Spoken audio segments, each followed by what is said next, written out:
Oh, I didn't even know you guys were here. Guess what? John from CrossFit Mohawk Valley. We are about 5 weeks, maybe a little bit less, away from No Weak Links, the fifth year running it. We have 95 teams registered. We're going to hit 100 teams. You will be competing against 400 athletes from across the state, all over the Northeast, and we're super excited about the event. My job today is to break down your second workout, pulling your toes. So essentially, there's two pieces to the workout. We'll call the first part a buy-in, and what that's going to consist of is a hand-over-hand drag. So the workout is 8 minutes long. The workout will be scored with the total number of toes to bar or hanging knee raise that your team accumulates after you've completed the buy-in. So let's get into the buy-in. Prescribed, men, 7 45-pound plates, women 5, that's 315 and 225. If I mess up the math, you guys can feel free to correct me. Masters, 6 45s and 4 for the women, 270 and 180. Scaled, men 5, women 3, 225, 135. So let's describe the hand over hand drag and how that's going to be done. So upon 3, 2, 1 go, there will be a sled with a 2-inch rope attached to it, and the men will pull it hand over hand, right? So what can you do? You can go hand over hand, you can sit down, you can stand up. What you cannot do is hold onto the rope and just walk backwards. What you cannot do is have two people pulling at a time. So one athlete is going to pull the rope, and the other athlete of the same gender can feed the rope out of the way, right? Taking the slack away from that athlete. When they want to change, whoever's pulling the rope is just going to simply step to the side, and whoever was doing the slack can get on the rope and can pull. You're more than welcome to wear gloves.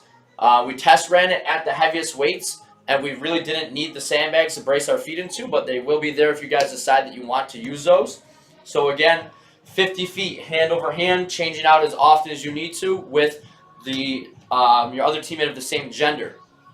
Once the men are going to start it.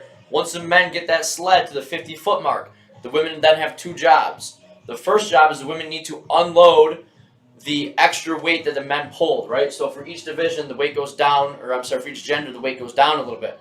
So the women will unload the weight. Then they're going to grab the slack of the rope and run that rope 50 feet back to the end line. So now that the rope is tight, the women can start their hand over hand pull. So the women will then go hand over hand, pulling that sled in 50 feet. Again, changing as often as you need to. Standing up is fine, sitting down is fine. One athlete pulling. You cannot have two athletes pulling on it, and you can't just grab it and walk backwards. Once that is done, your team will be on the far side of the field, and your men will start by running down to the rig and executing their first set of 20 toes to bar, or whatever the movement's going to be for your division. So between the two men, they need to get 20 total, and each athlete has to contribute at least one repetition. So you can go 19 and 1, you can go 10 and 10, you can go 5, 5, 5, however you see fit. Both men need to be back to tag both women before the women can run down and start their toes to bar. So if you have one athlete that is super, super fast, great. They can sprint it out, but the women are not going to be able to go to start their toes to bar until both men are back and tag the women, right? So the men finish their 20, tag, the women are going down to the rig. They're starting their round of 20 toes to bar. Again, break it up however you want.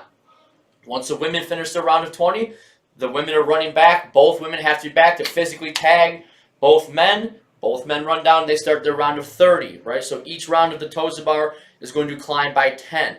So 20, 30, 40, 50, going as far as we can.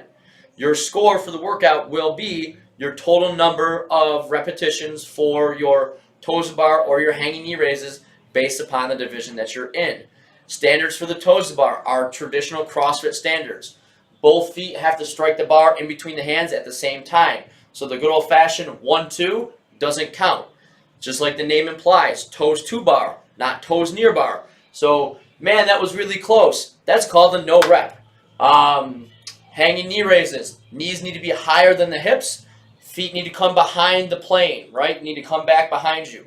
Same thing with toes to bar. So if you're one of those people that loves to do toes to bar and your feet don't come back behind you, you will get no rep. Our judges will be on you like white on rice. I promise you're going to hear a lot of no reps. Same thing we say all the time, guys. If you're getting no rep and there's an issue, you will not have a blowout or a disagreement with the judges. you will come find me or one of my staff and we'll get it corrected. But we're making the rules very clear. Both feet in between the hands at the same time. Feet need to come back down and pass behind you. So get out of that habit of straight down with the toes to the bar. Again, we welcome questions, comments, concerns. Let us know what you're thinking. We can't wait to see you guys. Like I said, I think we're about 5 weeks and some change out. Have an awesome Christmas and awesome New Year's. If you have any questions, comments, or concerns, let me know. Have a great day.